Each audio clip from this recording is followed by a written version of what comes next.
بسم اللہ الرحمن الرحیم۔ تاریخ اسلام، مصنف مولانا اکبر شاہ نجیب آبادی۔ پہلا باب۔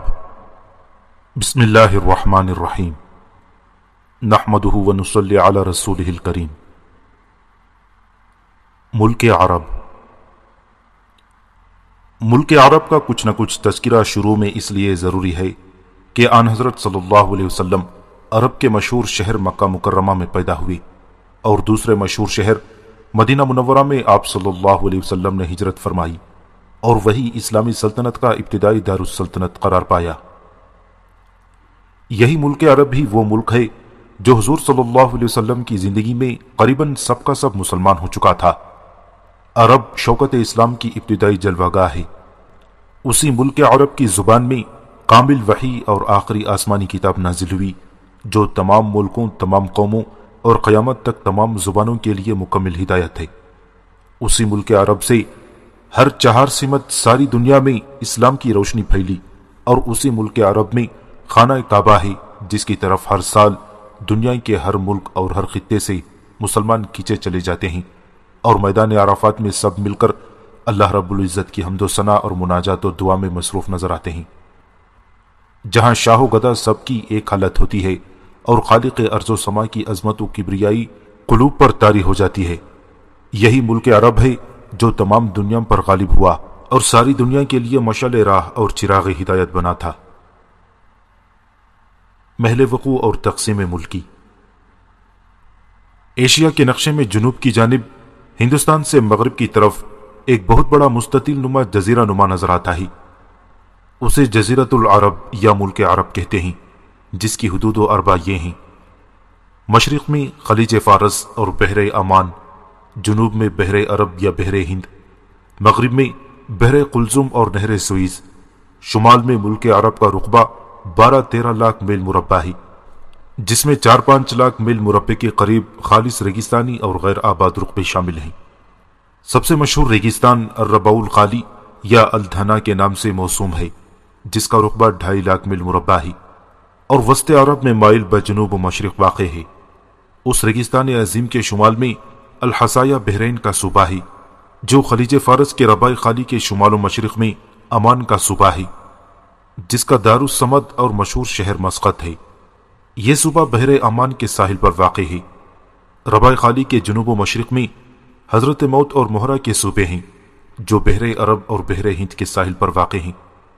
ربع خالی کے جنوب و مغرب میں یمن کا مشہور صوبہ ہے، جس کا سب سے مشہور شہر صنعا ہے۔ یہ صوبہ بحر ہند اور بحر قلزم کے ساحل پر واقع ہے۔ اسی میں عدن اور جدہ کے بندرگاہ ہیں۔ ربع خالی کے مغرب اور یمن کے شمال میں نجران کا صوبہ ہے، جو بحر قلزم کے ساحل پر واقع ہے۔ ظہور اسلام کے وقت یہ صوبہ ملک عرب میں عیسائیوں کا مرکزی مقام تھا۔ ربع خالی کے مغرب اور نجران کے شمال میں عسیر کا صوبہ ہے، جو بحر قلزم کے ساحل پر واقع ہے۔ نجران اور عسیر دونوں صوبے صوبہ یمن کے حصے سمجھے جاتے ہیں۔ عسیر کے شمال میں جو بحر قلزم کے ساحل پر ایک چھوٹا سا علاقہ تہامہ ہے، وہ حجاز میں شامل یعنی حجاز کا جنوبی حصہ سمجھا جاتا ہے۔ ربع خالی کے شمال میں بشکل مربع نجد کا وسیع صوبہ ہے، جس کے مشرق میں صوبہ بحرین، مغرب میں صوبہ حجاز اور شمال میں صحرائے شام واقع ہے۔ نجد کے جنوبی مغربی حصے کا نام یمامہ ہے۔ نجد کے مشرق اور بحر قلزم کے مغرب میں صوبہ حجاز واقع ہے، جس میں مکہ، مدینہ اور جدہ کے بندرگاہ واقع ہیں۔ حجاز کے مغرب اور نجد کے شمال و مشرق میں ایک چھوٹا سا علاقہ خیبر ہے۔ شام و حجاز و نجد کے مابین ایک علاقہ حجر ہے۔ ربع خالی کے اندر حضرت موت و یمامہ کے درمیان الاحقاف ایک مشہور غیر آباد رقبہ ہے، جو کسی زمانے میں قوم عاد کا مسکن تھا۔ ان تمام مذکورہ بالا مقامات پر نقشے میں ڈال لینے سے ملک عرب کے صوبوں اور مشہور علاقوں کا صحیح تصور ذہن میں قائم ہو سکتا ہے۔ عرب کی آب و ہوا اور باشندے۔ ملک عرب میں کوئی مشہور اور قابل تذکرہ دریا ندی نہیں ہے۔ قریباً تمام ملک خشک ریگستان اور بنجر زمین پر مشتمل ہے۔ سمندر کے کنارے جو علاقے واقع ہیں ان میں کچھ سرسبزی اور آبادی ہے۔ پانی کی نایابی نے درمیانی حصوں میں انسانی آبادی کو غیر ممکن اور سخت دشوار بنا دیا ہے۔ تمام آباد علاقے ساحل سمندر پر واقع ہیں۔ صرف ایک نجد کا وسیع صوبہ ہے جو ربع خالی کے شمال اور وسط ملک میں واقع ہے۔ نجد ایک سطح مرتفع ہے جس میں بڑے بڑے ریگستان بھی واقع ہیں، اور نجد کے ریگستانوں کا سلسلہ ملک شام کے وسیع ریگستانوں سے جا ملا ہے۔ ملک عرب میں جا بجا پہاڑوں کے سلسلے بھی واقع ہیں، لیکن کوئی پہاڑ سرسبز و شاداب نہیں۔ بحر قلزم کے ساحلی صوبے یعنی یمن اور حجاز وغیرہ باقی تمام صوبوں پر شادابی اور سرسبزی میں فوقیت رکھتے ہیں۔ ملک عرب کی آبادی 2011 عیسوی کے مطابق 43 کروڑ کے قریب بیان کی جاتی ہے۔ دھوپ سخت شدت سے پڑتی ہے، لو ایسی تیز تون چلتی ہے کہ اس کا نام بھی سموم یا زہریلی ہوا رکھا گیا ہے۔ انسان کی تو حقیقت کیا ہے، اونٹ جیسا ریگستانی جانور بھی سموم کا مقابلہ نہیں کر سکتا اور باد سموم کے ایک جھونکے سے مر کر رہ جاتا ہے۔ اونٹ اس ملک میں بڑا کارآمد جانور ہے۔ سینکڑوں کوس مسافر کو پانی کا نام و نشان تک نہیں ملتا۔ اونٹ ریگستانی جہاز ہے، اسی پر بڑے بڑے سفر طے کیے جاتے ہیں۔ کھجور کے سوا کوئی قابل تذکرہ پیداوار نہیں۔ اس ملک کے باشندے اونٹ کے دودھ اور کھجور کے پھل پر اپنا گزران کر لیتے ہیں۔ ملک کی آبادی کا ایک بڑا حصہ خانہ بدوشی کی حالت میں بسر کرتا ہے، اسی لیے بڑے بڑے شہر بہت کم ہیں۔ حالی مرحوم نے عرب کا نقشہ اس طرح تیار کیا ہے: عرب کچھ نہ تھا، ایک جزیرہ نما تھا کہ پیوند ملکوں سے جس کا جدا تھا، نہ وہ غیر قوموں پر چڑھ کر گیا تھا، نہ اس پر کوئی غیر فرما روا تھا۔ تمدن کا اس پر پڑا تھا نہ سایہ، ترقی کا تھا وہاں قدم تک نہ آیا، نہ آب و ہوا ایسی تھی روح پرور کہ قابل ہی خود جس سے پیدا ہو جوہر، نہ کچھ ایسے سامان تھے وہاں میسر کول جس سے کھل جائیں دل کے سراسر، نہ سبزہ تھا صحرا میں پیدا نہ پانی، فقط آب باراں پہ تھی زندگانی۔ زمین سنگلاخ اور ہوا آتش فشاں، لوہوں کے لپٹ بادے سرسر کے طوفاں، پہاڑ اور ٹیلے سراب اور بیاباں، کھجوروں کے جھنڈ اور خار مغلیاں، نہ کھیتوں میں غلہ نہ جنگل میں کھیتی، عرب اور کل کائنات اس کی یہ تھی۔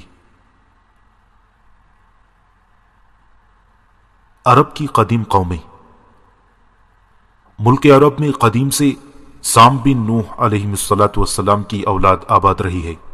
زمانے کے اعتبار سے باشندگان عرب کو مورخین نے 3 طبقات میں تقسیم کیا ہے، یعنی عرب بعیدہ، عرب عاریہ اور عرب مستعربہ۔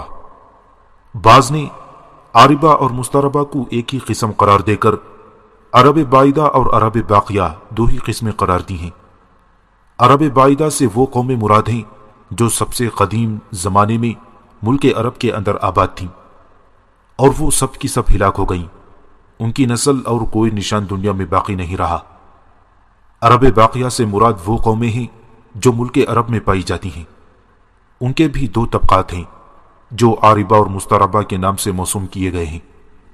بعض نے اہل عرب کو 4 طبقوں میں تقسیم کیا ہے: اول عرب بعیدہ یا عرب عاربہ، دوم عرب مستعربہ، سوم عرب تابعہ، چہارم عرب مستعجمہ۔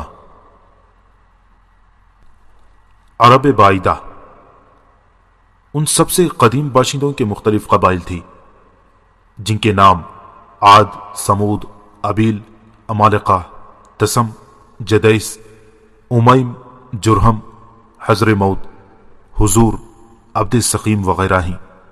یہ سب کی سب لاد ابن سام بن نوح علیہ السلام کی اولاد سے ہیں۔ ان کا تمام عرب میں دور دورہ رہا اور ان کے بعض بادشاہوں نے مصر تک کو فتح کیا تھا۔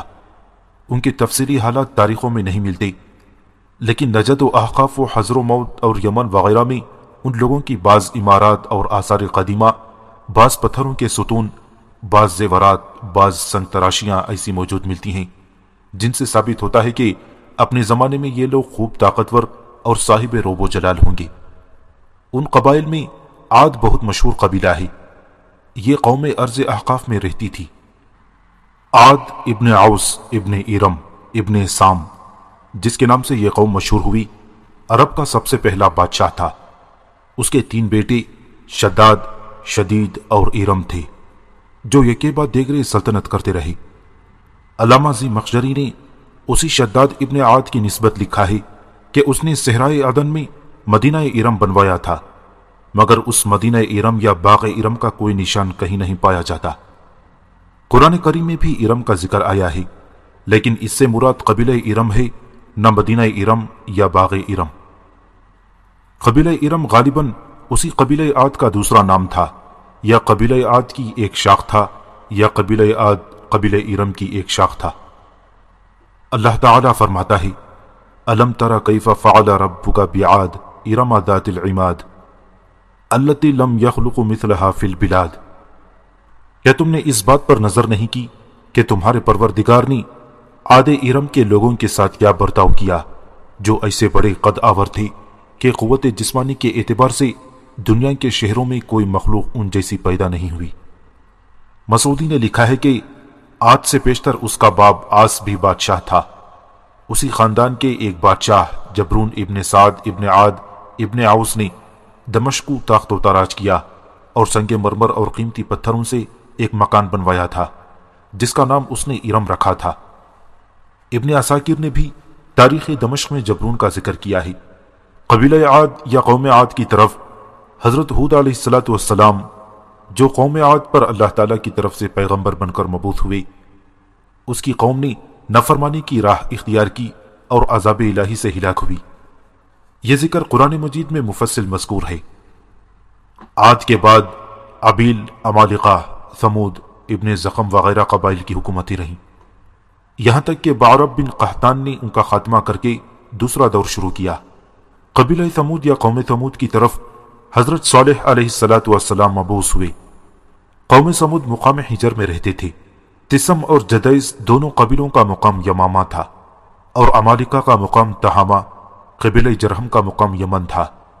اوپر بیان ہو چکا ہے کہ ملک عرب کے تمام طبقات سام ابن نوح علیہ السلام کی اولاد میں سے ہیں، لہٰذا اگلے صفحے پر ایک شجرہ درج کیا جاتا ہے جس سے یہ بات بخوبی سمجھ میں آ سکے گی کہ ان قبائل اور طبقات کی آپس میں کیا تعلقات تھے۔ اس شجرے میں بہت سے ناموں کو جو ضروری نہ تھے چھوڑ دیا گیا ہے، صرف وہی نام لکھے گئے ہیں جن سے قوموں کے نام مشہور ہوئے یا جو ایسے ناموں کے سلسلے میں آ گئے۔ عرب عاربہ، یہ طبقہ قحطان کی اولاد سمجھا جاتا ہے۔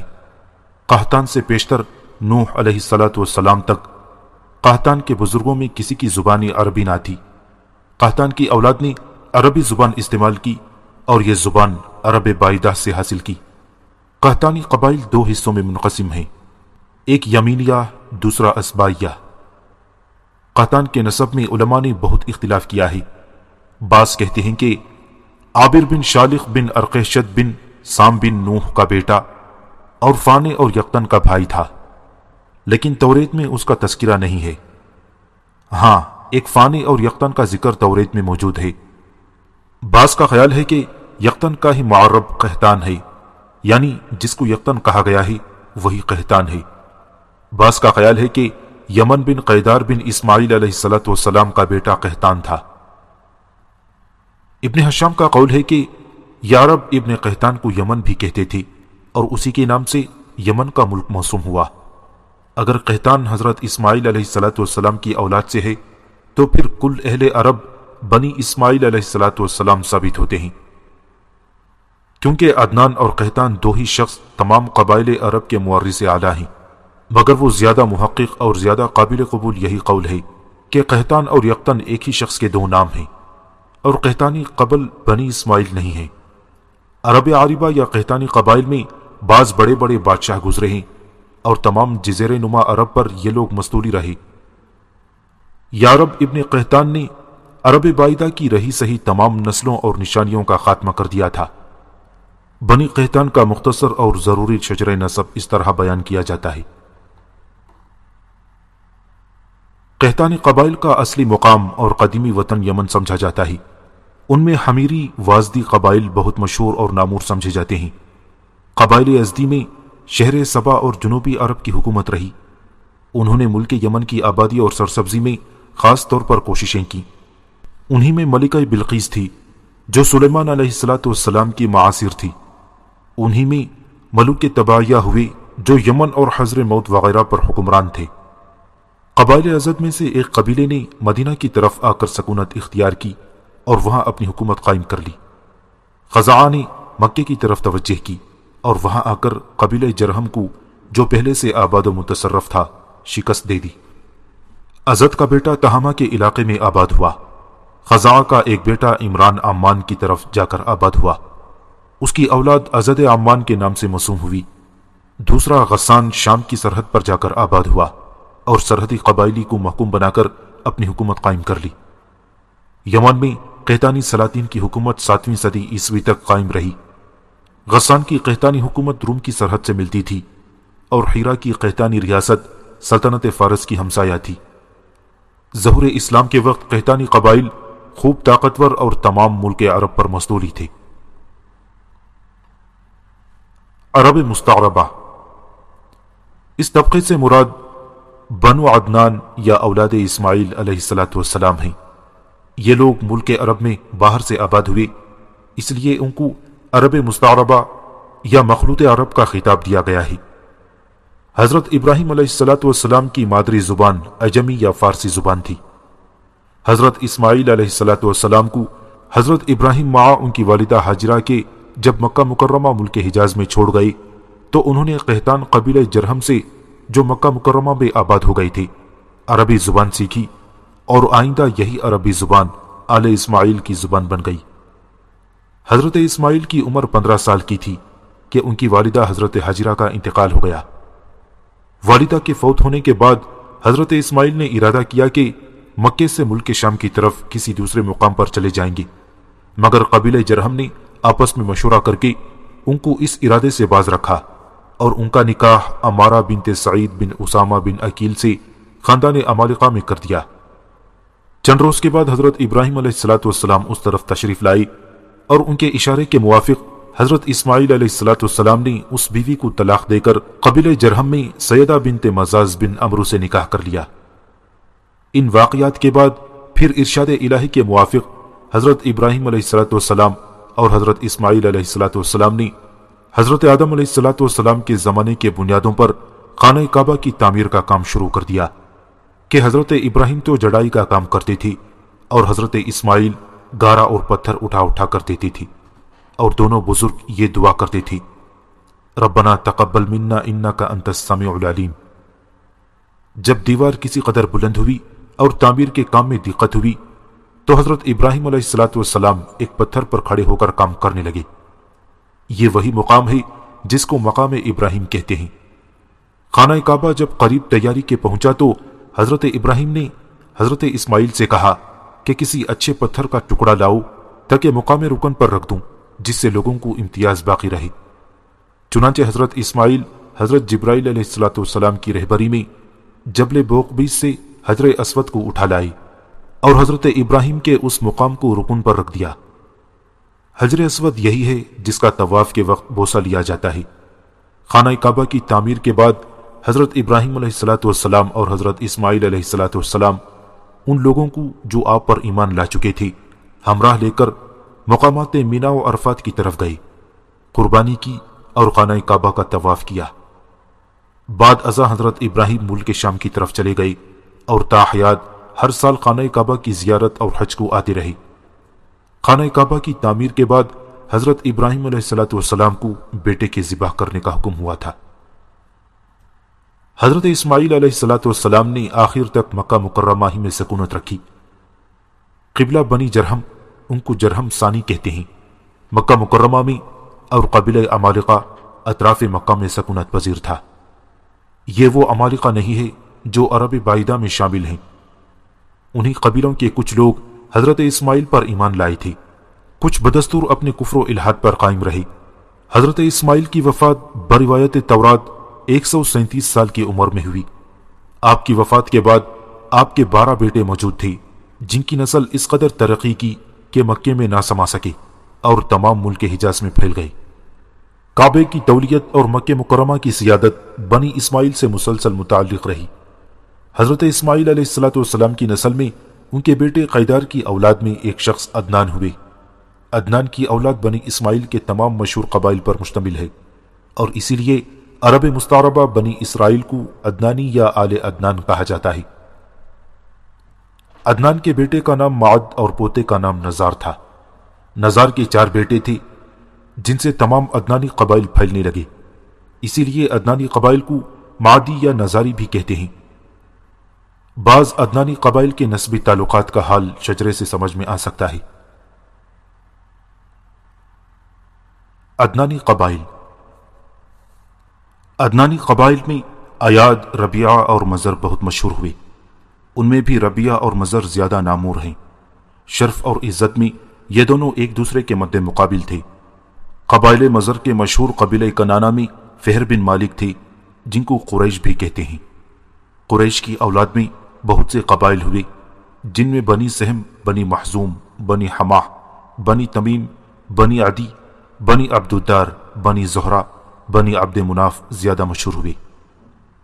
عبد مناف کے 4 بیٹے تھے، عبد الشمس، نوفل اور ہاشم کی اولاد میں آن حضرت صلی اللہ علیہ وسلم ابن عبداللہ ابن عبد المطلب ابن ہاشم ہوئے، جن کی امت تمام مسلمان ہیں اور جو بنی آخر الزماں ہیں۔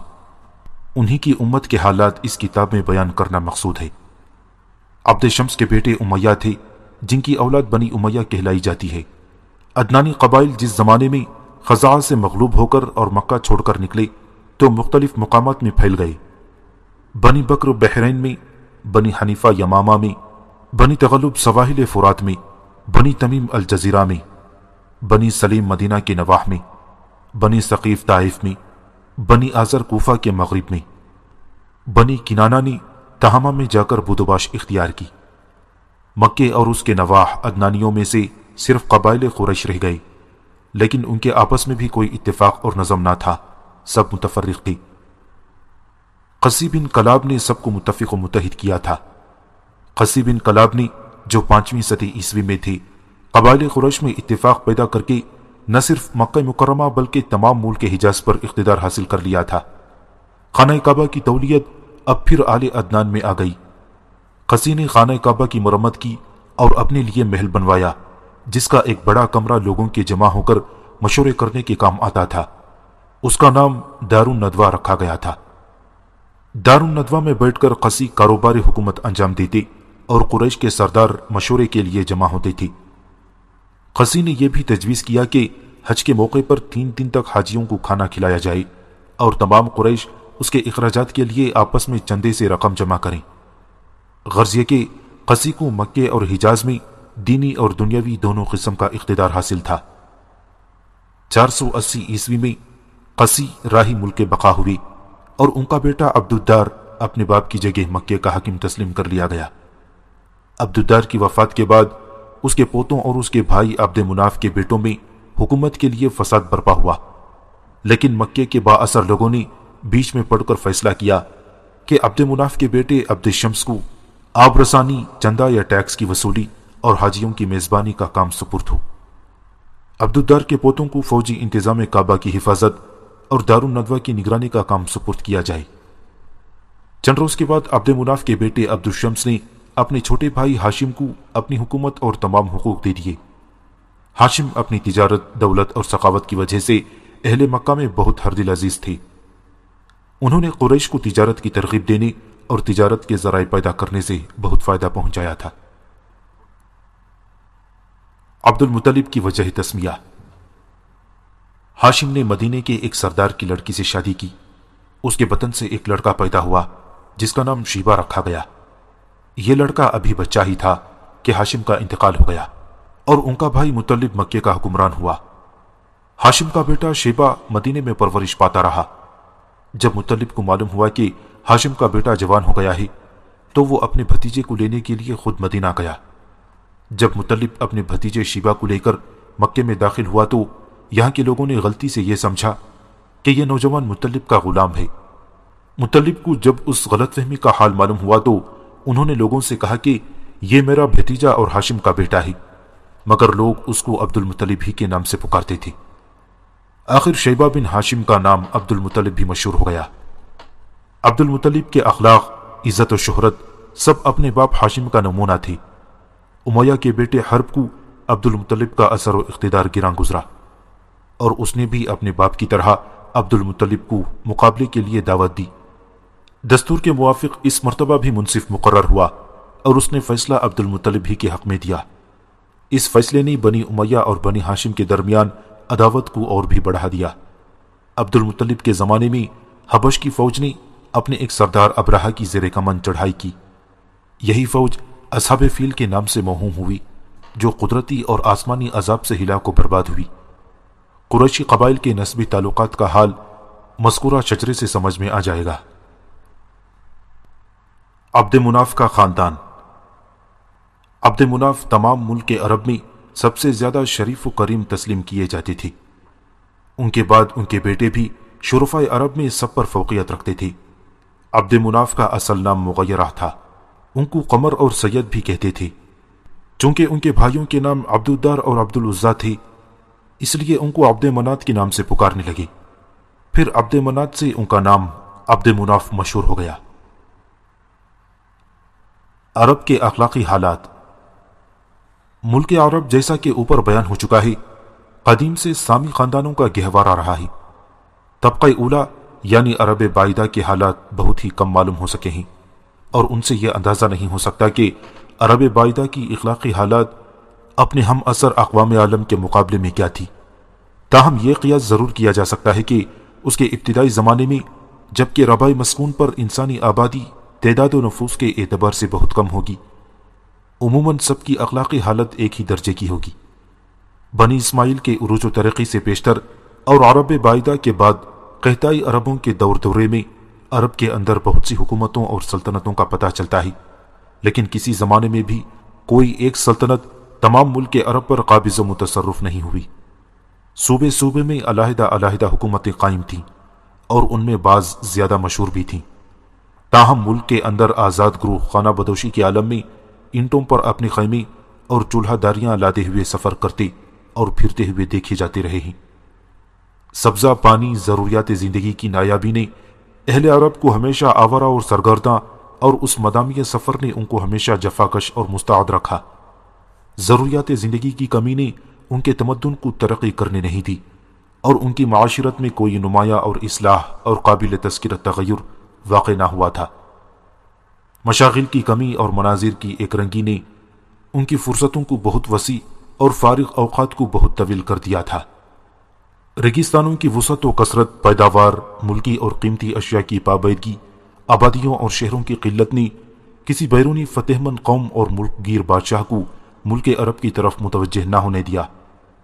سیاحوں اور تاجروں کی متوجہ کر لینے کا بھی کوئی سامان اس جزیرہ نما میں نہ تھا، لہذا غیر قوموں اور دنیا کے دوسرے ملکوں کی ترقیات سے اہل عرب عموماً بے خبر رہے، اور کسی بیرونی ملک اور بیرونی قوم کے تمدن، اخلاقی اور معاشرت سے اہل عرب متاثر نہ ہو سکے۔ خواجہ حالی نے عرب کی نسبت بالکل صحیح لکھا ہے۔ نہ وہ غیر قوموں پر چڑھ کر گیا تھا، نہ اس پر کوئی غیر فرما رواں تھا۔ مفاخرت۔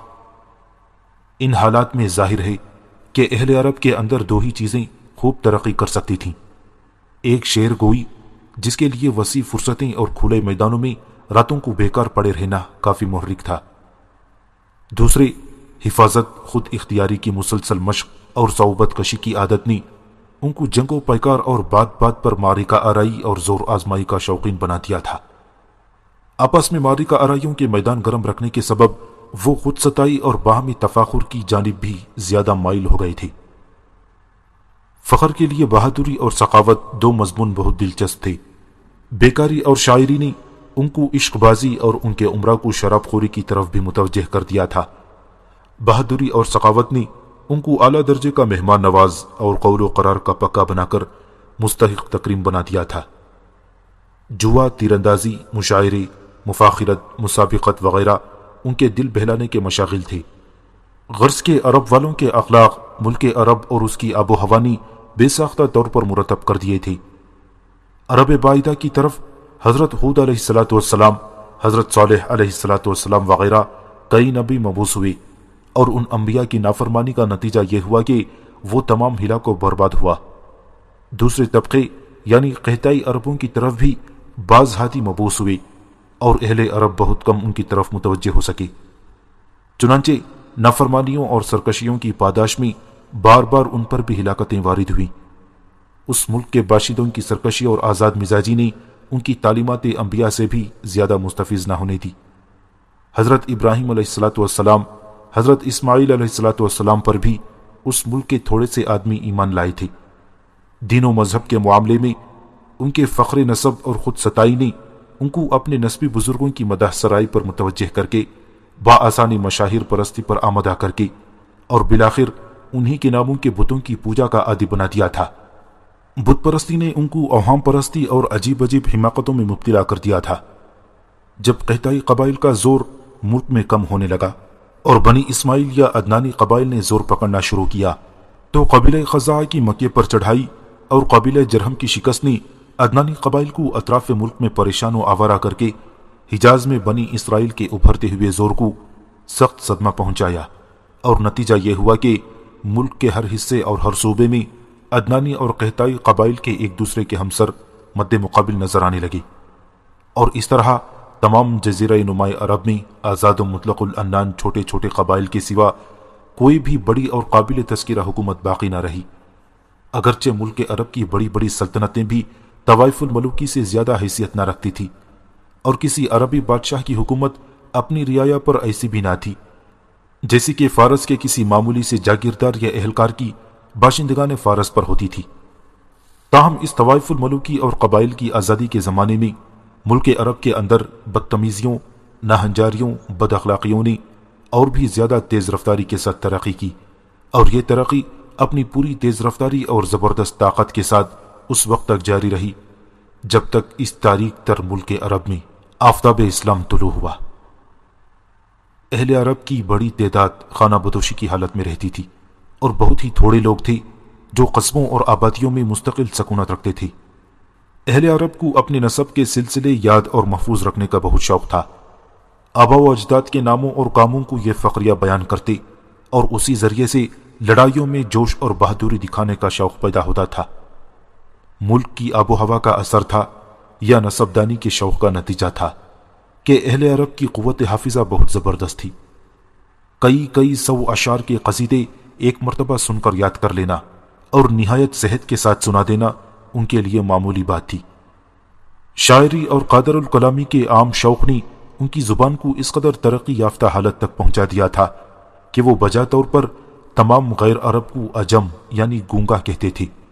اگر کسی قبیلے کا کوئی آدمی کسی دوسرے قبیلے کے ہاتھ سے مارا جاتا تو جب تک تمام قبیلہ اس دوسرے قبیلے سے اپنے مقتول کا بدلہ نہ لے لے چین سے نہیں بیٹھتا تھا۔ قصاص نہ لینا اور خاموش ہو کر بیٹھ جانا ان کے نزدیک بڑی بھاری بے عزتی کی بات سمجھی جاتی تھی۔ خانہ کعبہ کی عظمت اور بیت اللہ کا حج خانہ کعبہ کی عظمت اور بیت اللہ کا حج تمام قبائل عرب میں ہر زمانے میں مروج رہا۔ مظلوم کی مدد کرنا اور ظالم کے مقابلے پر اتحاد پیدا کر لینا بھی ان میں ایک خوبی سمجھی جاتی تھی۔ بزدلی اور کنجوسی کو وہ سب سے بڑا عیب جانتے تھے۔ امن کے مہینے سال میں ایک یا کئی مہینے بھی مقرر کر رکھے تھے جن میں لڑائی کو جائز نہیں سمجھتے تھے۔ اس امن و امان کی مدت میں تمام لڑائیاں ملتوی ہو جاتی تھیں۔ انہی ایام میں خانہ کعبہ کے حج اور زیارت کو جاتے، انہی ایام میں بڑے بڑے میلے لگتے اور مشاعرے منعقد ہوتے، انہی ایام میں تجارت کاروبار کی سہولتیں بھی بہم پہنچا لیتے تھے۔ مندرجہ بالا سطور سے اہل عرب کی خوبیاں اور ان کے اخلاق فاضلہ کا اندازہ ہو سکتا ہے۔ بس یہی خوبیاں ان کے اندر موجود تھیں جو مذکورہ بیان میں سب کی سب ظاہر کرتی ہیں۔ اب ان کے دوسرے پہلو کو بھی معائنہ کرنا چاہیے۔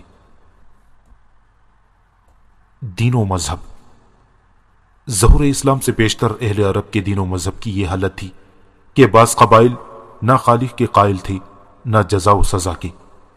بعض خالق کو مانتے تھے لیکن جزا و سزا اور قیامت کے منکر تھے۔ زیادہ تعداد میں بت پرست اور ستارہ پرست تھے۔ بعض قبائل میں آتش پرستی بھی رائج تھی۔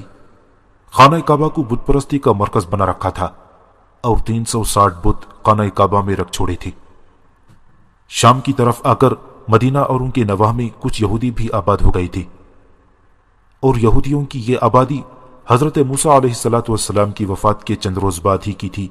ان یہودیوں میں بنی قریظہ، بنی نذیر اور بنی قینقاع وغیرہ مشہور قبائل تھی۔ کچھ عیسائی بھی ملک عرب میں آباد تھی۔ غسان اور نجران میں عیسائی لوگ آباد تھی۔ کچھ لوگ قبیلہ قزاع کے بھی عیسائی ہو گئی تھی۔ بت پرستی بت پرستی ملک عرب میں ہر جگہ اعلانیہ ہوتی تھی۔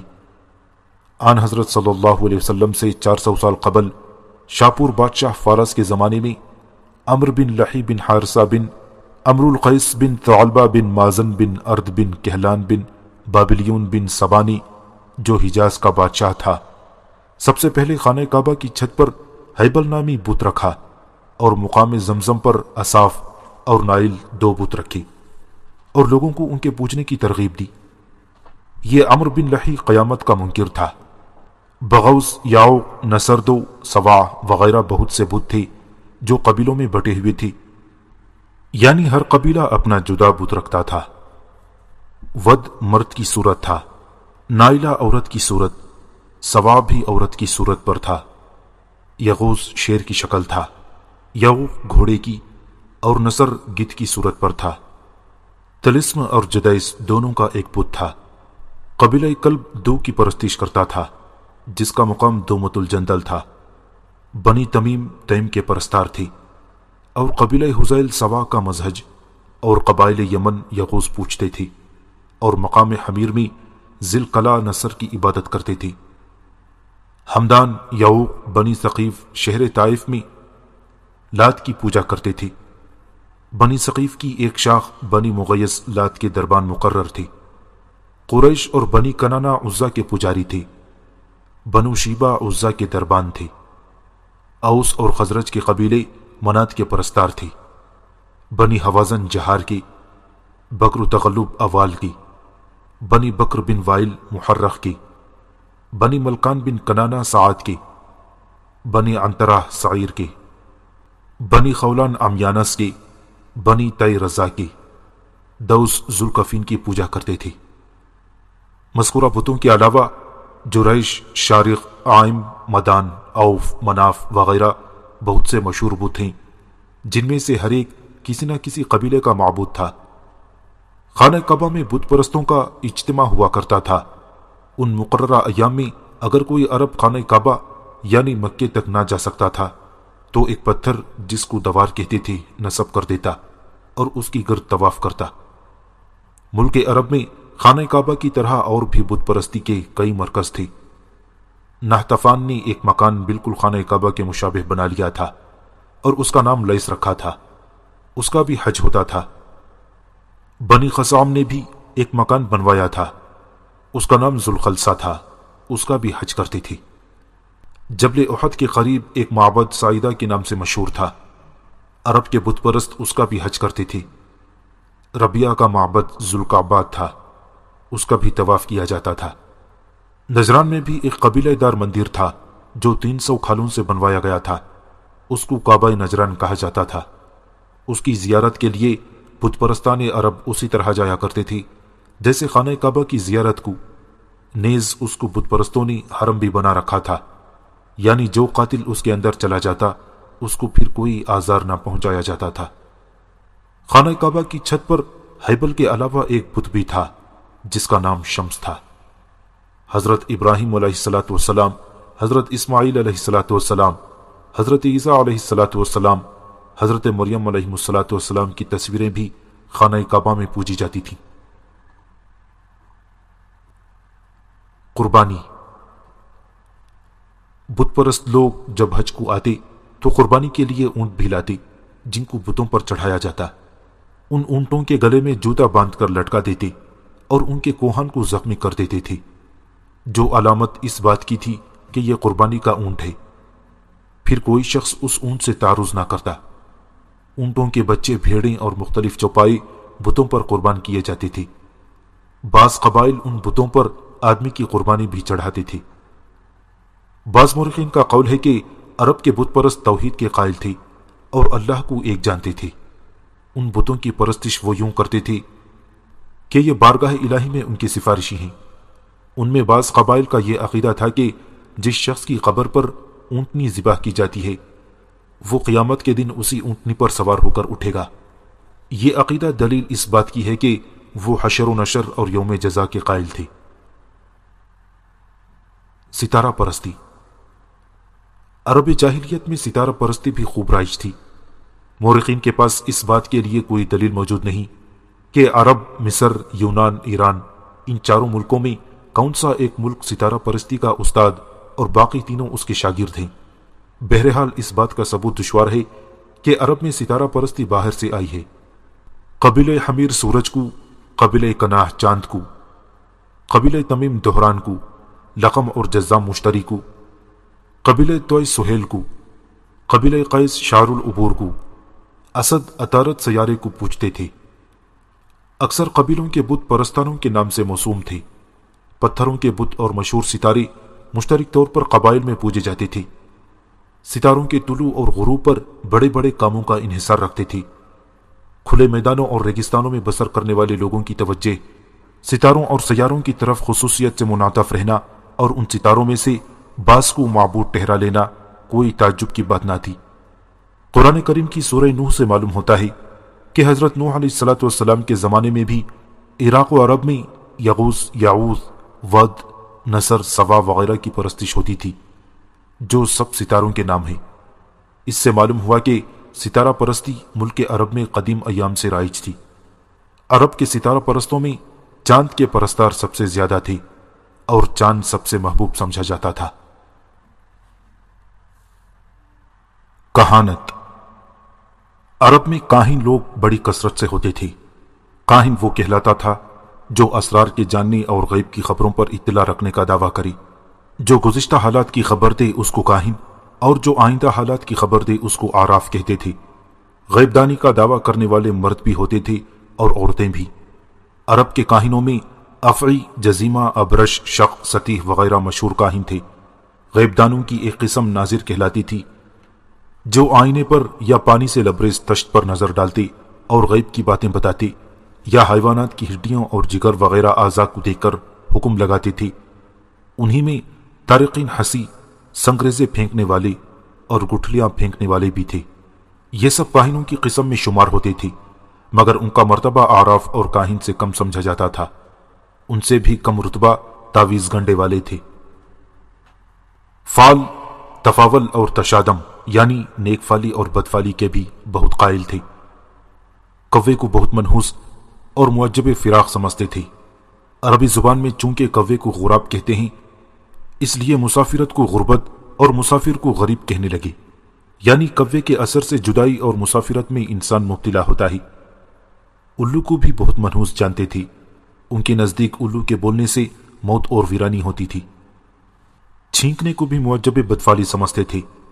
بعض لوگ ساحر تھے، وہ جادوگری کا پیشہ کرتے تھے اور شیطان کو اپنا دوست بنانے کے لیے بڑی بڑی ریاضتوں میں مصروف ہو جاتے تھے۔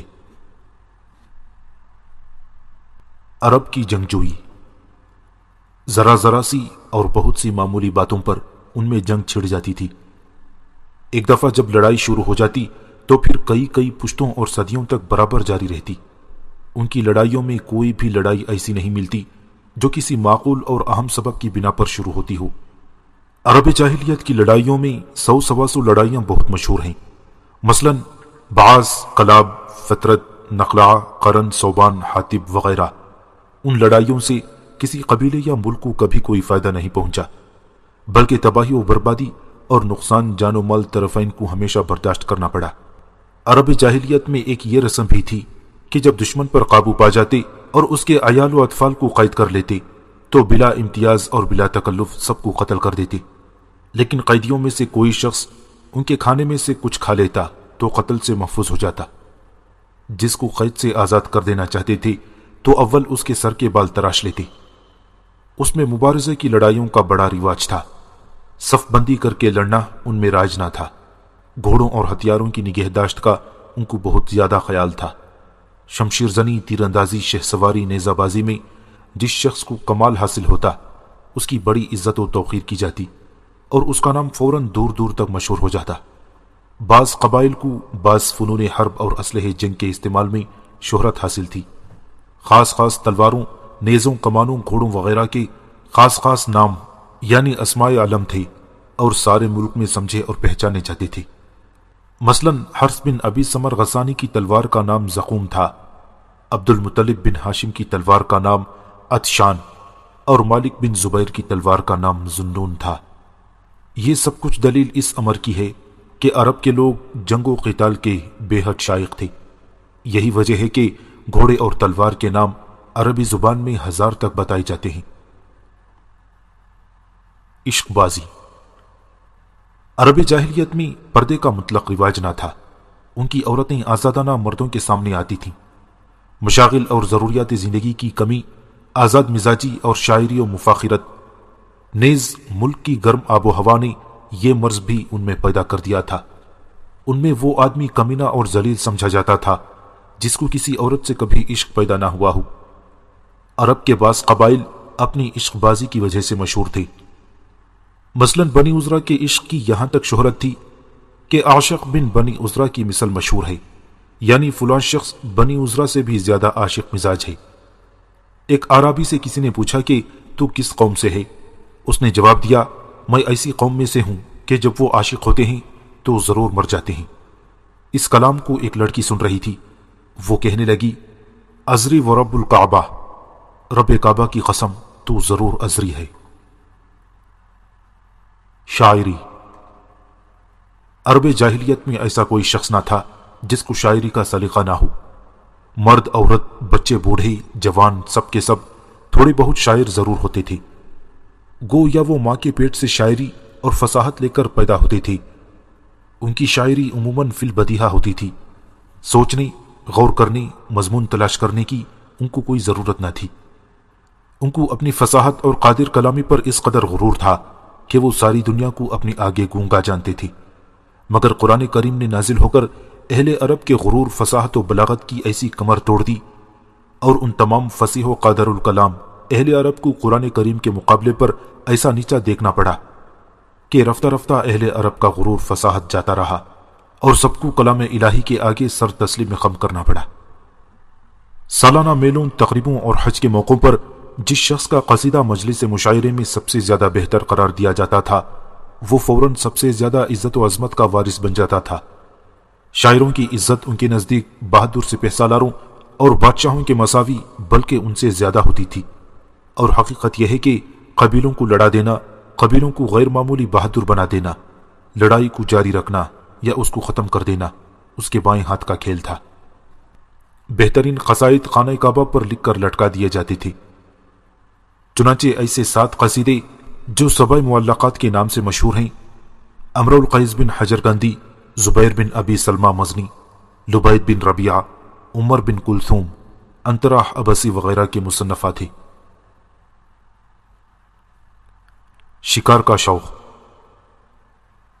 عرب جاہلیت کو شکار کا بہت شوق تھا، اسی لیے عربی زبان میں شکار کے متعلق بہت زیادہ اصطلاحیں موجود ملتی ہیں۔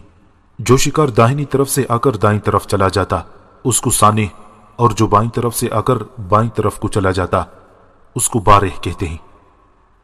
جو شکار سامنے سے آتا اس کا نام ناتح، اور جو پیچھے سے آتا اس کا نام قعید تھا، اور شکار کی غرض سے جو گڑھا کھودا جاتا اس کا نام ذبیحہ تھا۔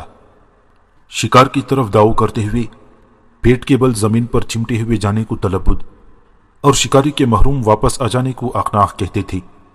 وہ جس چیز کو شکار کر لیتے اس کا گوشت بلا تکلف کھاتے، خواہ وہ حرام ہو یا حلال۔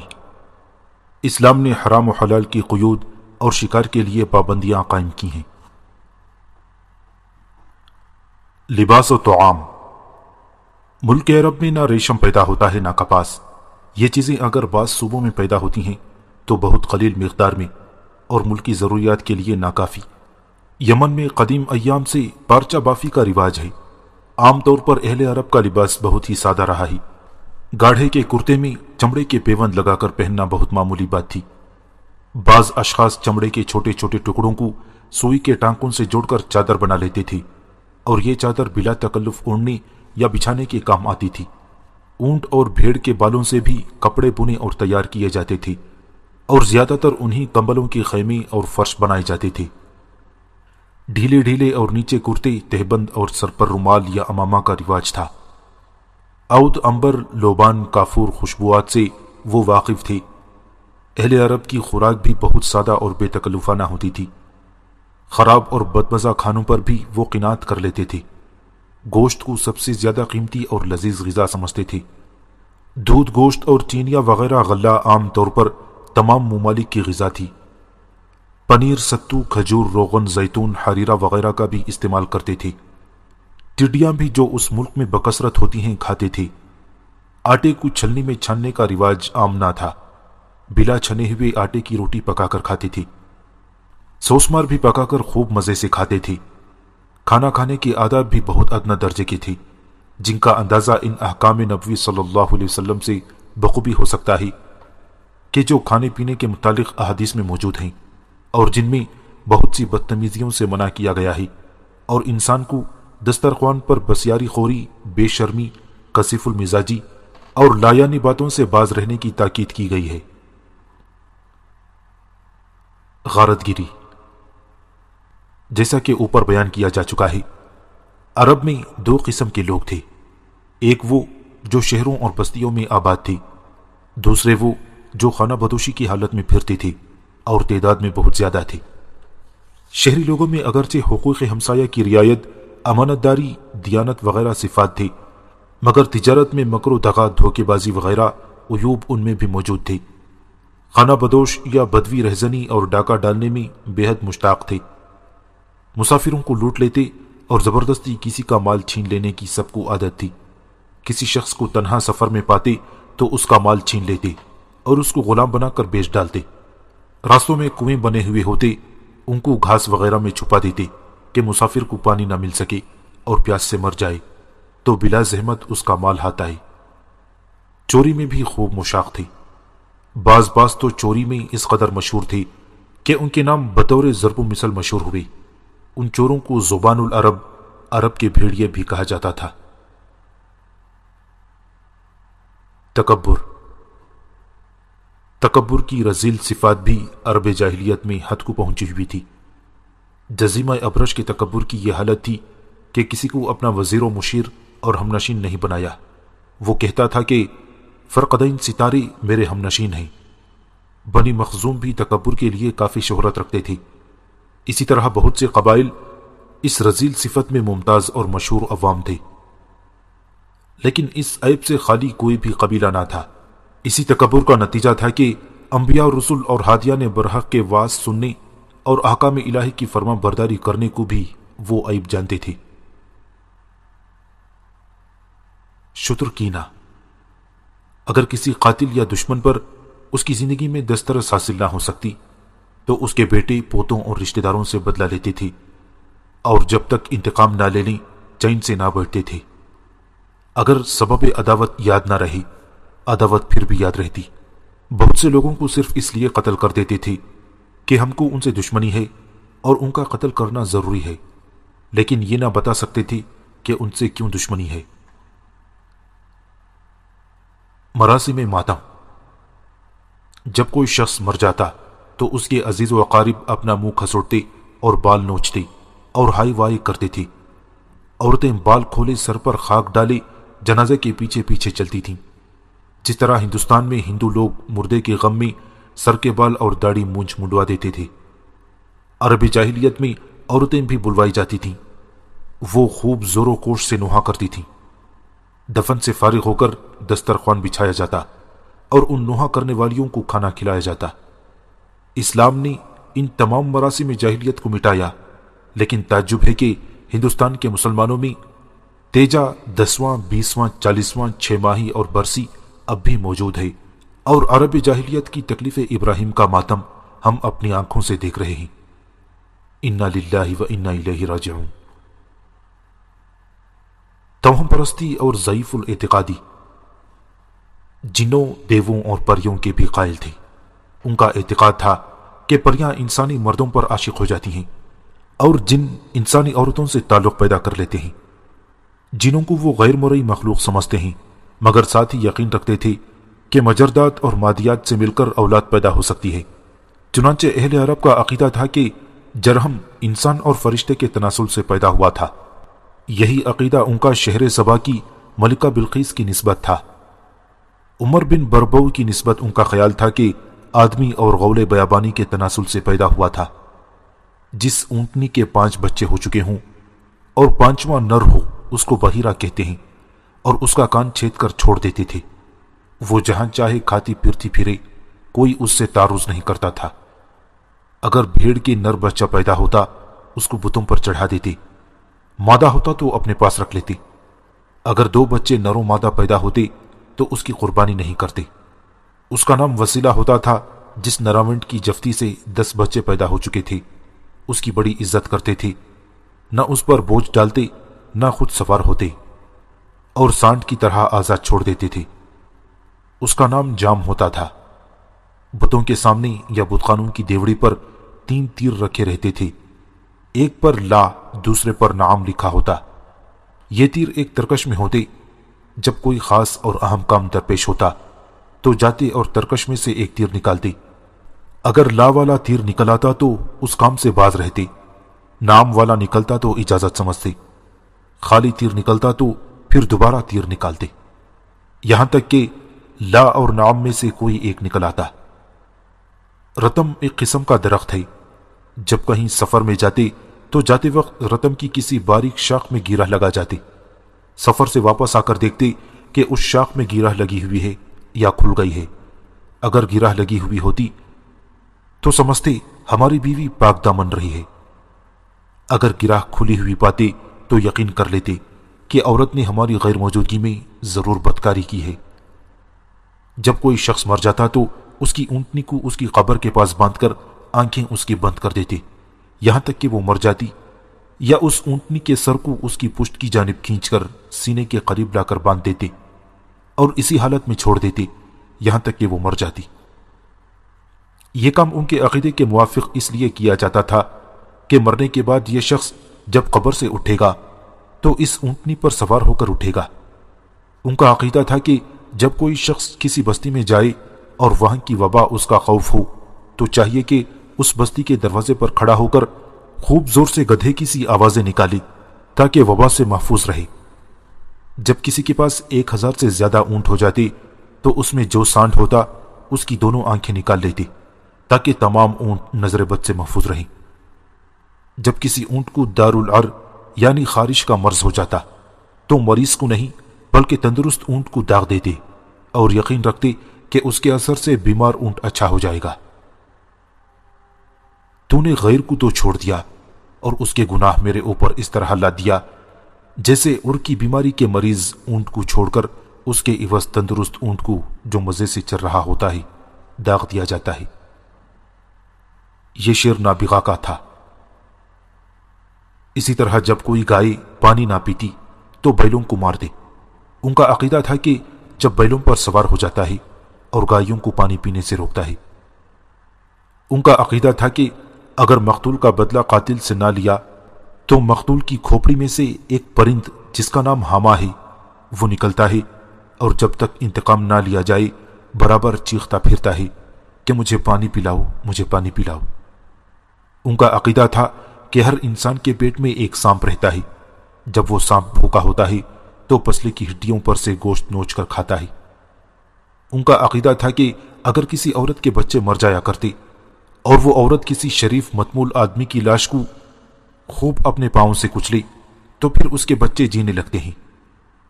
ان کا عقیدہ تھا کہ جن خرگوش سے بہت ڈرتا ہے، اس لیے جنوں سے محفوظ رہنے کے لیے خرگوش کی ہڈی بطور تعویذ کے بچوں کے گلے میں ڈالتے تھے۔ دختر کشی۔ بنی تمیم اور قریش میں دختر کشی کی رسم سب سے زیادہ جاری تھی۔ اس رسم دختر کشی پر وہ فخر کرتے تھے اور اپنے لیے نشان عزت سمجھتے تھے۔ بعض گھرانوں میں یہ سنگ دلی یہاں تک بڑھی ہوئی تھی کہ لڑکی جب بڑی ہو جاتی یعنی خوب میٹھی میٹھی باتیں کرتی تو اس کی عمر 5-6 سال کی ہو جاتی، تب اس کو اچھے کپڑے پہنا کر سنگ دل باب خود لے کر بستی سے باہر جاتا جہاں وہ پہلے سے ایک گہرا گڑھا کھود آتا تھا۔ اس گڑھے کے کنارے اس لڑکی کو کھڑا کر کے پیچھے سے دھکا دے کر گرا دیتا۔ وہ لڑکی چیختی چلاتی اور باپ سے امداد طلب کرتی، لیکن وہ ظالم باپ اوپر سے ڈھیلے مار کر اور مٹی ڈال کر اس کو دبا دیتا اور زمین ہموار کر کے واپس چلا آتا اور اس طرح اپنے لخت جگر کو زندہ درگور کرنے پر فخر کرتا۔ بنی تمیم کے ایک شخص قیس بن عاصم نے اسی طرح اپنی 10 لڑکیاں زندہ دفن کی تھیں۔ دخترکشی کی اس ظالمانہ رسم سے عرب کا کوئی بھی قبیلہ پاک نہ تھا، مگر بعض قبیلوں میں یہ حرکت کثرت سے ہوتی تھی اور بعض میں کسی قدر کم۔ قمار بازی۔ عربی جاہلیت میں قمار بازی کے بھی بہت شائق تھے۔ زیادہ تر ازلام کے ذریعے جوا کھیلا جاتا تھا۔ ازلام جوا کھیلنے کے خاص تیر ہوتے تھے جن پر نہیں لگے ہوتے تھے۔ ان کی تعداد 10 ہوتی تھی۔ ہر ایک تیر کا نام جدا جدا ہوتا تھا۔ بالترتیب ان کے نام یہ تھے: غز، توام، رقیب، نافس، حلس، مبل، معلّہ، فصیح، ملیح، دغد۔ ان میں سے ہر ایک تیر کا ایک خاص حصہ ہوتا تھا۔ مثلاً غز کا ایک حصہ، توام کے 2، رقیب کے 3۔ اسی طرح ایک ایک بڑھتا جاتا یہاں تک کہ معلّہ کے 7 حصے قرار پائے جاتے۔ باقی آخر کے 3 تیروں کو کوئی حصہ نہ تھا۔ 10 مالدار لوگ موٹی موٹی بکریوں کو مول لیتے اور ان کو ذبح کر کے 28 حصوں پر تقسیم کرتے۔ تمام تیروں کو ایک ترکش میں ایک شخص کے ہاتھ میں دے دیتے۔ وہ ایک ایک تیر نکال کر ایک ایک شخص کے ہاتھ میں دے دیتا۔ جو تیر جس شخص کے پاس آتا اسی کے موافق اس کو حصہ مل جاتا۔ پچھلے 3 تیر جس کے ہاتھ میں آتے وہ تینوں محروم رہتے۔ یہ جوا خانہ کعبہ کے اندر حبل کے سامنے کھیلا جاتا تھا۔ ایک طریقہ قمار بازی کا یہ تھا کہ تھوڑی سی ریت جمع کر کے کوئی چیز اس میں چھپا دیتے، اس کے بعد اس ریت کی 2 ڈھیریاں کر دیتے اور دریافت کرتے کہ بتاؤ وہ چیز کون سی ڈھیری میں ہے۔ جو شخص ٹھیک بتا دیتا وہ جیت جاتا اور جو غلط بتاتا وہ ہار جاتا۔ عرب جاہلیت اور دوسرے ممالک۔ اب تک جن حالات کے بارے میں عرب اور اس کے باشندوں کی نسبت جو کچھ بیان ہوا ہے، یہ ظہور اسلام اور بعثت نبوی صلی اللہ علیہ وسلم سے پہلے کے حالات ہیں۔ اہل عرب کے اخلاق، عادات، معاشرت و مذہب، عقائد وغیرہ کی نسبت جو کچھ اوپر بیان ہوا ہے وہ حضور صلی اللہ علیہ وسلم کے زمانے سے قریباً 1 صدی پہلے تک کے حالات ہیں، اور یہی حالت بعثت نبوی صلی اللہ علیہ وسلم تک قائم تھی۔ قارئین اکرام خود غور فرمائیں کہ جن لوگوں میں آن حضرت صلی اللہ علیہ وسلم مبعوث ہوئے اور جو اسلام کے اول المخاطبین ہیں، وہ قبیلے کس قدر پست اور ذلیل حالت میں تھے۔ پھر آئندہ صفحات میں رسول عربی صلی اللہ علیہ وسلم کی تعلیمات اور اسلام کے اثر سے عرب کے انقلاب کا حال پڑھ کر زیادہ صحیح اندازہ ہو سکے گا کہ حضرت محمد صلی اللہ علیہ وسلم کی روحانیت اور اسلام کا اثر کس عظیم الشان طاقت کا نام ہے، اور یہ اندازہ اور تمیز زیادہ صحیح اس وقت تک ہو سکے گا جبکہ بعثت نبوی صلی اللہ علیہ وسلم کے وقت کی ساری دنیا پر ایک مجموعی نظر ڈالیں اور پھر بعد میں یہ دیکھیں کہ اسلام نے ساری دنیا میں شائع ہو کر دنیا کی ہر حالت میں تغیر پیدا کیا۔ لہذا عرب کی مذکورہ حالت ظاہر کرنے کے بعد مناسب معلوم ہوتا ہے کہ باقی ممالک عالم کی وہ حالت جو اسی طرح عرب کی ہم عہد جہالت ہے نہایت مختصر اور اجمالی طور پر بیان کر دیا جائے۔ ایران دنیا کے نہایت مشہور، قدیم اور باعزت ملکوں میں شمار ہوتا ہے۔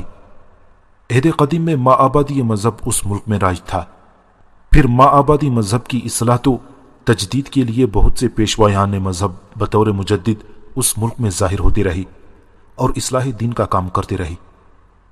اس سے پہلے دور کے ختم ہونے تک زرتشت نے دین آتش پرستی اثر نو جاری کی، جو دین ماآبادی کی ایک اصلاح شدہ حالت کا نام سمجھنا چاہیے۔ زرتشت نے اپنے آپ کو ہادی برحق بتایا اور بہت جلد سلطنت اور ایرانی رعایا کا مذہب زرتشتی دین ہو گیا۔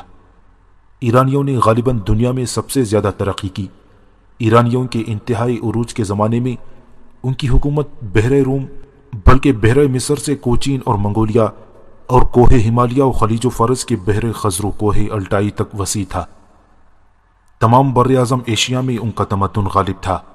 ان کی تہذیب ایشیا کی ہر ملک میں قابل تقلید اور ان کے اخلاق ہر ایشیائی قوم کے لیے قابل اقتداء سمجھے جاتی تھی، لیکن ان کی حالت ظہور اسلام کے وقت اس قدر خراب اور ذلیل ہو چکی تھی کہ وہ شرک میں مبتلا ہونے کے سبب اپنی ایک ایک خوبی برباد اور زائل کر چکے تھے۔ زرتشت کو الہیائی صفات دے کر انہوں نے اپنے معبودان باطلہ میں شامل کر لیا تھا۔ خالق خیر اور خالق شر دو معبود یزدان اور ہرمن کے نام سے پوجے جاتے تھے۔ آگ کی پرستش اعلانیہ خوب زور و شور سے ہوتی تھی۔ چاند، سورج، ستاروں، سیاروں کی پرستش بھی رائج تھی۔ چوری اور ہزانی کا بھی ملک میں زور تھا۔ زنا کا رواج اس درجے ترقی کر گیا تھا کہ مزدک ناہنجار نے سر دربار کسرائے ایران کے 92 سلطنت کو بے عصمت کرنے کی فرمائش کی، اور فرما روائے ایران نے اس کی اس نامعقول و حیاسوس جرت کی مخالفت ضروری نہ سمجھی۔ آپس کی نا اتفاقی و درندگی، بغض و حسد، دھوکے بازی و فریب دہی، زبردستوں کا زبردستوں کو چوپایوں سے زیادہ ذلیل سمجھنا وہ عیوب تھے جنہوں نے ایران پر ہر طرف سے نحوست و ادبار کو اس طرح متوجہ کر دیا تھا جیسے سیلاب نشیب کی طرف متوجہ ہوتا ہے۔ تمام علوم، تمام تہذیب، تمام اخلاق فاضلہ اور تمام انسانی خوبیاں ملک ایران کو خالی کر چکی تھیں، اور وہ ملک جو کسی زمانہ تہذیب و تمدن کا منبع مرکز تھا یکسر تاریک ہو چکا تھا۔ نہ صرف ستارہ پرستی و آتش پرستی اور مشاہر پرستی ہی رائج تھی، بلکہ بادشاہ، وزراء، سپہ سالار اور عمرہ بھی عوام سے اپنی پرستش کراتے تھے۔ اس عذاب سے ایرانی مخلوق اس وقت تک آزاد اور ملک کی تاریکی اس وقت تک دور ہوئی جبکہ مسلمانوں نے حدود ایران میں فاتحانہ قدم رکھا تھا۔ روم و یونان۔ ایرانی شہنشاہی کے مد مقابل دنیا کی دوسری سب سے بڑی طاقت رومیوں کی سلطنت و حکومت تھی۔ روم و یونان کی تہذیب بھی بہت قدیم و شاندار، اور ان کے علوم و فنون اور شوکت و عظمت مشہور آفاق ہو چکی تھی۔ طب، ریاضی، حیات، منطق، فلسفہ و حکمت وغیرہ کی ترقی میں دنیا کا کوئی ملک بھی یونان کا مقابلہ نہیں کر سکا تھا۔ اسی ملک میں سقراط، بقراط، لقمان، افلاطون اور ارسطو پیدا ہو چکے تھے۔ اسی ملک میں سکندر جیسا فتح مند اور ملک گیر بادشاہ پیدا ہوا تھا۔ یونانی قیصر، جس کا دارالسلطنت قسطنطنیہ تھا، نہ صرف شہنشاہ بلکہ دینی پیشوا بھی سمجھا جاتا تھا۔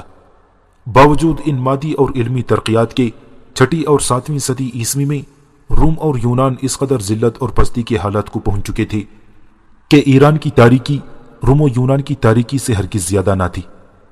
جس طرح ایران میں ہر مقروض اپنے آپ کو بطور غلام بیچ ڈالتا تھا، اسی طرح یونان میں غلاموں کی کئی قسمیں تھیں۔ ایک قسم غلام کی ایسی تھی کہ وہ یونان کے باہر دوسرے ملکوں میں لے جا کر نہیں بیچی جاتی تھی، لیکن عام طور پر اکثر غلام غیر ملکوں میں لے جا کر اسی طرح فروخت کیے جاتے تھے جس طرح گھوڑے، بیل، اونٹ، بکری وغیرہ فروخت کیے جاتے تھے۔ آقا اپنے غلام کو اسی طرح قتل کر دینے کا حق رکھتا تھا جس طرح کوئی شخص اپنے مویشی کو ذبح کرنے کا حق رکھتا ہے۔ ماں باپ اپنی اولاد کو بیچ ڈالتے اور دوسرے کا غلام بنا دیتے تھے۔ روم و یونان میں غلاموں کو شادی کرنے کا اختیار نہ تھا، ان میں اور ان کی اولادوں میں کوئی قانونی رشتہ نہ سمجھا جاتا تھا۔ عیسائیوں کی پستی۔ حضرت عیسیٰ علیہ السلام سے 200 برس بعد تک عیسائیوں میں راہبوں کا کہیں نام و نشان تک نہ تھا، لیکن 6 صدی میں راہبوں کی یہ کثرت شام و یونان اور روم میں ہو گئی کہ ہر شخص جو عزت و تکریم کا خواہاں ہوتا رہبانیت اختیار کر لیتا۔ پھر رفتہ رفتہ یہ رسم عورتوں میں بھی رائج ہو گئی تھی، جس کا نتیجہ یہ تھا کہ خانقاہ جو راہب مردوں اور راہب عورتوں کی قیام گاہیں تھیں، قابل شرم حرکات کا مقام بنی۔ بعض راہب صحرا نشین بھی تھے۔ عورتوں کی جائز عزت اور والدین کی تعظیم قطعاً مفقود ہو چکی تھی۔ چوری، زنا، دھوکہ بازی عام طور پر رائج تھی۔ گداگری معیوب نہیں سمجھی جاتی تھی۔ جو طوفان رہبانیت کا لازمی نتیجہ تھا، توحید اور رب پرستی کا نام و نشان باقی نہ رہا تھا۔ زاہدوں، راہبوں اور مذہبی پیشواؤں کی خدمت گزاری سے رضامند کر لینے کے ذریعے نجات کا سرٹیفکیٹ حاصل کیا جاتا تھا۔ عمرا و غربا کو اپنا خادم اور ان سے بطور غلام خدمت لینے کو اپنا جائز حق سمجھتے۔ بادشاہ اور سپہ سالار رعایا کا مرتبہ حیوانوں سے برتر نہیں جانتے، اور کاشتکاروں کی تمام محنت و مشقت کے نتیجے پر خود قابض ہو کر بقدر قوت ان کے لیے کچھ قلیل مقدار چھوڑ دیتے تھے۔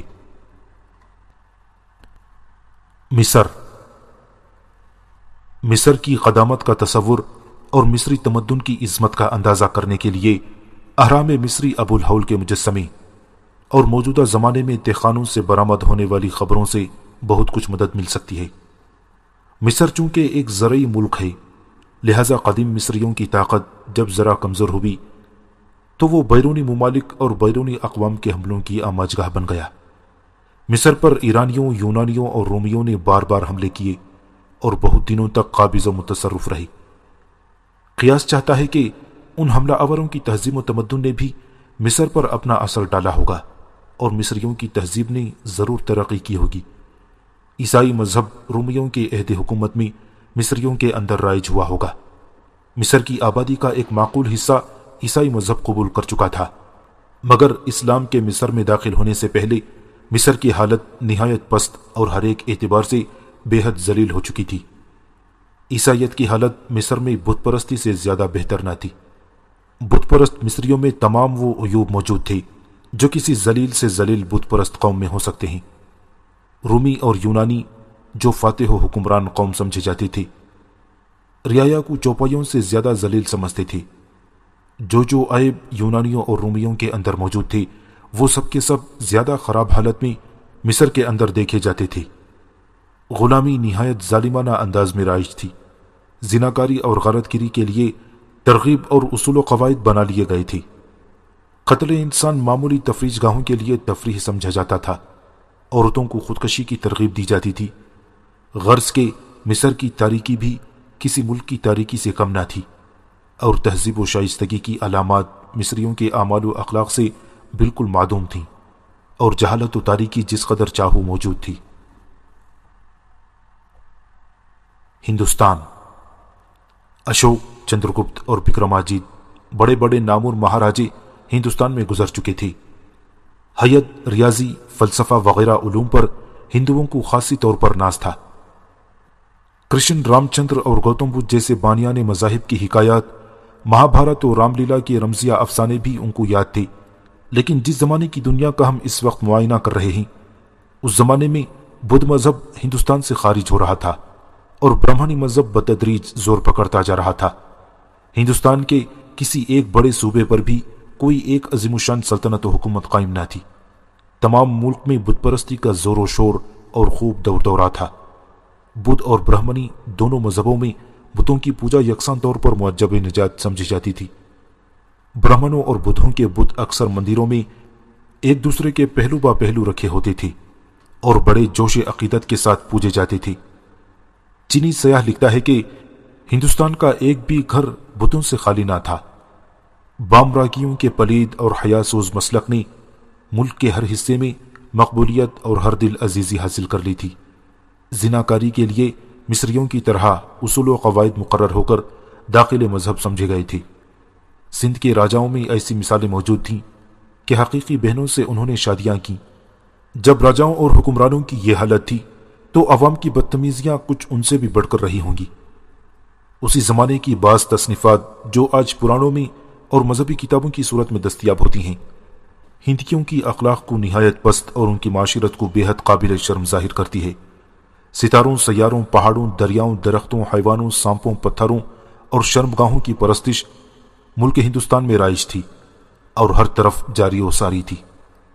اسی سے اندازہ کیا جا سکتا ہے کہ تاریکی کس قدر عظیم و اہم تھی۔ چین۔ جن ملکوں کا ذکر اوپر ہو چکا ہے، سب کے سب عرب کے ہر چہار سمت واقع ہیں، اور یہی مشہور و متمدن ملک سمجھے جاتے ہیں، اور ان میں صرف ملک چین کا اور اضافہ ہو سکتا ہے کہ وہ بھی آباد و سرسبز اور متمدن ممالک میں شمار ہو سکتا ہے۔ چین کی حالت مذکورہ ممالک سے بھی بدتر تھی۔ کنفیوشس، تاؤ اور بدھ، تین مذاہب کے کیمیائی امتزاج نے چین کی تہذیب اور اخلاقی حالت میں وہ کیفیت پیدا کر رکھی تھی جو سوڈ اور ٹارٹرک ایسڈ کے ملانے سے پیدا ہوتی ہے۔ بالآخر اس حالت میں داخل ہو کر سکونت اختیار کی اور اپنے اخلاقی نمونے سے اپنے ہمسایوں کو متاثر کیا۔ ترکستان، روس، برما، یورپ وغیرہ میں بھی انسانی آبادی موجود تھی، لیکن ان ملکوں کے رہنے والے انسانوں سے یا تو دنیا واقف نہ تھی یا ان کو بمشکل انسان کہا جاتا ہوگا۔ بہرحال کوئی قابل رشک خوبی ان میں موجود نہ تھی۔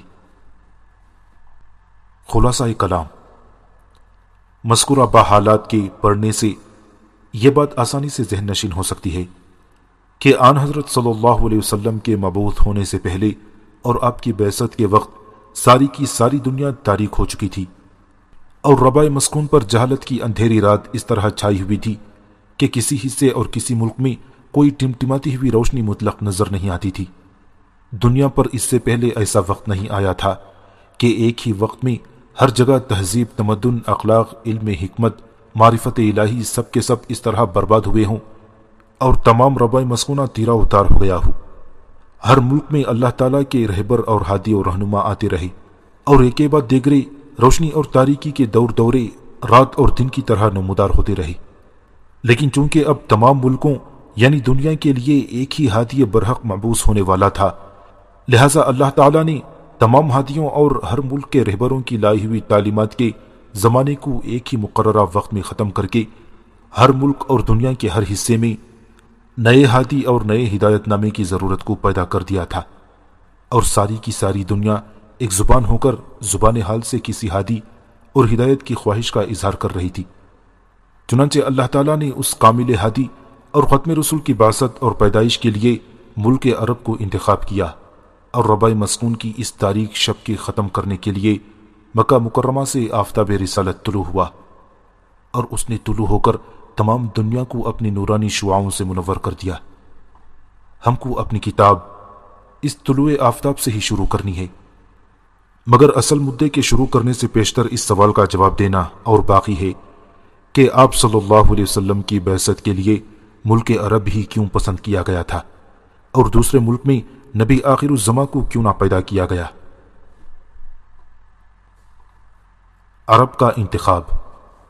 اس سوال کا سب سے زبردست، نہایت معقول اور مسقط جواب یہ ہے کہ نبی آخر الزماں صلی اللہ علیہ وسلم خواہ کسی ملک میں پیدا ہو، ہر حالت میں یہی اعتراض ہو سکتا ہے، کیونکہ بہرحال وہ کسی ایک ہی ملک میں ہوگا اور دوسرے ممالک اس کی پیدائش وجود سے محروم رہیں گے۔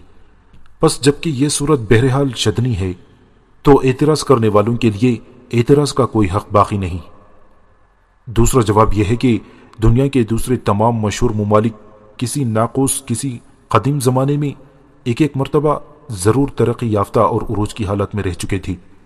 ان کی تہذیب، تمدن، اخلاق، علوم وغیرہ ایسی حالت کو دیکھ چکے تھے کہ ان کو دنیا کے سامنے اپنا آپ پیش کرنے کا موقع مل چکا تھا۔ نیز ہر ملک کو دوسرے ملک کا حاکم یا محکوم بننے کا موقع مل چکا تھا۔ پھر یہ کہ دنیا کے کسی دوسرے ملک کی زبان اس زمانے میں ایسی مکمل اور ادائے بیان پر قادر نہ تھی جیسی کہ عرب کی زبان عرب کے جغرافیائی حالات اور باشندوں کی بے شغلی کی سبب مکمل ہو چکی تھی۔